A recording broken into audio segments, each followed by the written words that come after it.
नमस्कार. आपण बघत आहोत घटस्फोट दाखल करण्याआधी कोणत्या 12 गोष्टी समजावून घेतल्या पाहिजेत. कुठले 12 मुद्दे लक्षात घेतले पाहिजे. या आधीच्या व्हिडिओमध्ये आपण 6 मुद्दे बघितलेले आहेत. आता या व्हिडिओमध्ये आपण पुढचे 6 मुद्दे बघणार आहोत. व्हिडिओ खूप मोठा होईल या कारणाने हा विषय 2 भागांमध्ये डिव्हाईड केलेला होता. पहिल्या व्हिडिओची लिंक डिस्क्रिप्शन बॉक्समध्ये देखील देत आहे. तर आता पुढचे 6 मुद्दे जे घटस्फोटाची केस दाखल करण्याआधी समजावून घेणं गरजेचं आहे ते बघूयात. 7वा आणि महत्वाचा मुद्दा म्हणजे डिव्होर्स दाखल करण्याची योग्य वेळ. शक्य असल्यास डिव्होर्स केस दाखल करण्यापूर्वी पत्नीची बाजू समोर येऊ द्या. अनेक वेळा पत्नी आधी पोलीस कंप्लेंट किंवा इतर तक्रार दाखल करते. अशा तक्रारीमध्ये ती स्वतःचे आरोप आणि तिची भूमिका स्पष्टपणे मांडते. त्यामुळे तिच्या नेमक्या तक्रारी काय आहेत हे समजण्यास मदत होते. त्यानंतर तुम्ही तुमची डिव्होर्स पिटिशन तयार करताना त्या आरोपांना कायदेशीर उत्तर देऊ शकता आणि आवश्यक पुरावे ही जोडू शकता. काही वेळा पत्नी कोणत्याही कायदेशीर सल्ल्याशिवाय तक्रार दाखल करते. अशा वेळी तिच्या तक्रारीमध्ये काही विसंगती किंवा त्रुटी असू शकतात. जर अशा त्रुटी असतील तर त्या कायदेशीर पद्धतीने न्यायालयासमोर मांडता येतात. त्यामुळे घाईघाईने डिव्होर्स केस दाखल करण्याऐवजी योग्य रणनीती म्हणजे स्ट्रॅटेजी आणि संपूर्ण माहिती मिळाल्यानंतरच पुढचे पाऊल उचलणे अधिक फायदेशीर ठरू शकते. मात्र प्रत्येक प्रकरण वेगळे असते. त्यामुळे योग्य वेळ कोणती याबाबत नेहमी अनुभवी वकिलांचा सल्ला घ्यावा. आता पाहूयात 8वा मुद्दा, जो म्हणजे डिव्होर्सचे कारण स्पष्ट असले पाहिजे. तुम्ही डिव्होर्स का मागत आहात हे न्यायालयाला स्पष्टपणे समजले पाहिजे. फक्त क्रुएल्टी आणि अडल्टरी असे शब्द लिहून पुरेसे होत नाही. त्यामागची संपूर्ण परिस्थिती आणि कारण न्यायालयासमोर मांडणे आवश्यक असते. उदाहरणार्थ, तुमच्या मते पत्नीने सतत मानसिक किंवा शारीरिक छळ केला असेल, तर तो कशा प्रकारे केला, किती वेळा केला आणि त्याचा तुमच्यावर काय परिणाम झाला हे स्पष्ट लिहिणे गरजेचे आहे. जर तुमच्या मते बाहेरील व्यक्तीच्या प्रभावामुळे वैवाहिक नात्यात समस्या निर्माण झाल्या असतील, तर त्यामागील परिस्थितीही स्पष्ट करा. न्यायालयाला संपूर्ण घटनाक्रम समजला पाहिजे. कारण कोणत्याही डिव्होर्स केसमध्ये केवळ निष्कर्ष नाही, तर त्या निष्कर्षामागची कारणे आणि त्यासंबंधी पुरावे अधिक महत्वाचे असतात. म्हणून प्रत्येक आरोपामागे शक्य तितकी स्पष्ट अशी भूमिका घ्या आणि उपलब्ध पुरावे देण्याचा प्रयत्न करा. आता बघूयात 9वा मुद्दा. तुम्ही पत्नीची चांगली काळजी घेतली होती याचाही प्रूफ देणे गरजेचे आहे. अनेक प्रकरणांमध्ये पत्नी असा आरोप करते की पतीने तिची काळजी घेतली नाही, तिला आवश्यक सुविधा दिल्या नाहीत किंवा तिच्याशी योग्य वागणूक दिली नाही.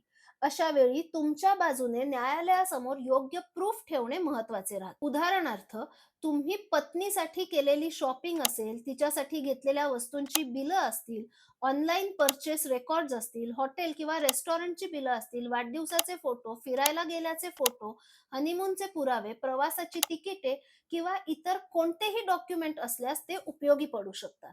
जर तुम्हाला मूल असेल, तर त्याच्या शिक्षणासाठी भरलेली स्कूल फी किंवा इतर खर्च किंवा तुम्ही कुटुंबासाठी केलेल्या जबाबदाऱ्या दर्शवणारे पुरावेही महत्वाचे असतात. अशा पुराव्यांमध्ये न्यायालयासमोर हे दाखवता येते की तुम्ही वैयक्तिक नात्यात तुमच्या जबाबदाऱ्या पार पडण्याचा प्रयत्न केला आहे. त्यामुळे शक्य तितके संबंधित पुरावे व्यवस्थित गोळा करून सुरुवातीलाच न्यायालयासमोर सादर करणे तुमच्या केससाठी उपयुक्त ठरू शकते. अनेक वेळा एखादी व्यक्ती डिव्होर्स केस दाखल करण्यासाठी वकिलांकडे जाते. तेव्हा तिला सर्वप्रथम section 9 of Hindu marriage act अंतर्गत केस दाखल करण्याचा सल्ला दिला जातो. या सेक्शन 9 अंतर्गत पती किंवा पत्नी पुन्हा एकत्र राहण्यासाठी न्यायालयाकडे विनंती करता येते. काही वेळा सेक्शन 10 म्हणजे ज्युडिशियल सेपरेशनचाही पर्याय सांगितला जातो. मात्र प्रत्यक्षात अनेक लोकांना या दोन्ही तरतुदींचा उपयोग नेमका कसा आणि कधी होतो हे पूर्णपणे समजत नाही. एक विचार करण्यासारखी गोष्ट आहे. अनेक प्रकरणांमध्ये सेक्शन 9 ची केस चालवण्यासाठी म्हणजे नांदायला येण्यासाठी जितका वेळ लागतो, तितकाच वेळ डिव्होर्स केस चालवण्यासाठी लागू शकतो. काही प्रकरणांमध्ये दोन्ही प्रकारच्या केसेस अनेक वर्ष सुरू राहतात. त्यामुळे जर डिव्होर्सचाच पर्याय स्वीकारायचा असेल, तर सुरुवातीला वेगळी केस दाखल करून वेळ वाढवण्याची गरज नाही. हा प्रश्न स्वतःला विचारणे महत्वाचे आहे. जर तुमचा उद्देश खरंच वैवाहिक नातं टिकवण्याचा असेल, तर त्यासाठी सर्वप्रथम संवादाने प्रयत्न करा. उदाहरणार्थ, समोरच्या व्यक्तीला एका कायदेशीर नोटीस पाठवून तुमची भूमिका स्पष्ट करता येते. नोटीसमध्ये आपल्यामध्ये जे वाद आहेत, ते मिटवून पुन्हा एकत्र राहण्यासाठी माझी तयारी आहे, असे नमूद केल्यास तुमचा वाद कोर्टात जायच्या आधीच संपू शकतो. परंतु जर सर्व प्रयत्न करूनही नातं टिकणं शक्य नसेल, असे स्पष्ट झाले, तर परिस्थितीनुसार थेट डिव्होर्स केस दाखल करणे हा एक चांगला पर्याय असू शकतो. सेक्शन 9 किंवा सेक्शन 10 या किंवा डिव्होर्स पिटिशन यापैकी कोणता पर्याय निवडायचा, हा निर्णय तुम्ही घेण्यासाठी अनुभवी वकिलांकडून प्रॉपर लीगल कन्सल्टेशन घेणे अत्यंत महत्वाचे आहे. आता बघूयात 11वा महत्वाचा मुद्दा. समजा तुमच्याकडे अडल्टरी, क्रुएल्टी किंवा इतर कोणत्याही आधाराचा ठोस पुरावा नाही. तुमच्याकडे audio recording, video recording, documents, witness किंवा इतर कोणताही मजबूत पुरावे उपलब्ध नाहीत. अशा परिस्थितीत तुमच्या प्रकरणात उपलब्ध असलेल्या इतर कायदेशीर पर्यायांचा विचार करता येतो. जर तुम्ही आणि तुमची पत्नी बराच काळ वेगळे राहत असाल, तर त्या परिस्थितीत कायदेशीर महत्त्व असू शकते. अनेक वेळा पती-पत्नीमध्ये वाद झाल्यानंतर पत्नी वेगळी राहू लागते. तक्रारी होतात आणि त्यानंतर बराच काळ दोघेही एकत्र राहत नाहीत. अशा परिस्थितीत तुमच्या प्रकरणातील तथ्य आणि लागू असलेल्या कायदेशीर तरतुदी लक्षात घेऊन योग्य वेळी डिव्होर्स केस दाखल करायची की नाही, याबाबत अनुभवी वकिलांचा सल्ला घेणे खूप महत्वाचे ठरते. फक्त 2 वर्ष झाली म्हणून आपोआप घटस्फोट मिळेल असे समजणे योग्य नाही. प्रत्येक केस तिच्या स्वतःच्या तथ्यांवर आणि पुराव्यांवर ठरली जाते. आता शेवटचा आणि कदाचित सर्वात महत्वाचा मुद्दा म्हणजे एक चांगला ॲडव्होकेट निवडणे. कोणत्याही केसमध्ये पुरावे महत्वाचे असतात, पण ते पुरावे योग्य वेळी, योग्य पद्धतीने आणि योग्य कायदेशीर प्रक्रियेनुसार न्यायालयासमोर मांडायचे, हे एका अनुभवी वकिलाला खूप चांगले माहीत असते.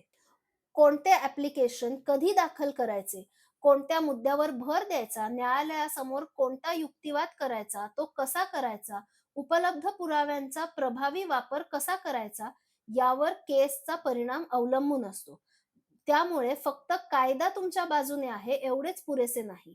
त्या कायद्याचा योग्य वापर करणारा वकील असणेही तितकेच आवश्यक असते. म्हणून कोणताही निर्णय घेण्यापूर्वी अनुभवी, अभ्यासू आणि तुमच्या प्रकरणाची सखोल तयारी करणारा ॲडव्होकेट निवडा. योग्य कायदेशीर मार्गदर्शनामुळे अनेक चुका टाळता येतात आणि केस अगदी प्रभावीपणे मांडता येते. चला तर, हा व्हिडिओ तुम्हाला कसा वाटला हे आम्हाला कमेंट बॉक्समध्ये नक्की कळवा. तसेच आमचे चॅनल अजून सबस्क्राईब केलं नसेल तर सबस्क्राईब करा, बेल आयकॉनला क्लिक करा. त्यामुळे आम्ही टाकलेले व्हिडिओ तुम्हाला अगदी लगेचच मिळतील आणि आमच्याशी कनेक्ट राहण्यासाठी मदत होऊ शकते. त्याचप्रमाणे तुम्हाला अजून कुठला नवीन विषयावर व्हिडिओ हवा असेल, तो देखील आम्हाला कमेंट बॉक्समध्ये कळवा. डिस्क्रिप्शन बॉक्समध्ये आमचा नंबर दिला आहे. कृपया या नंबरवर WhatsApp मेसेज करा आणि आमची अपॉइंटमेंट घ्या.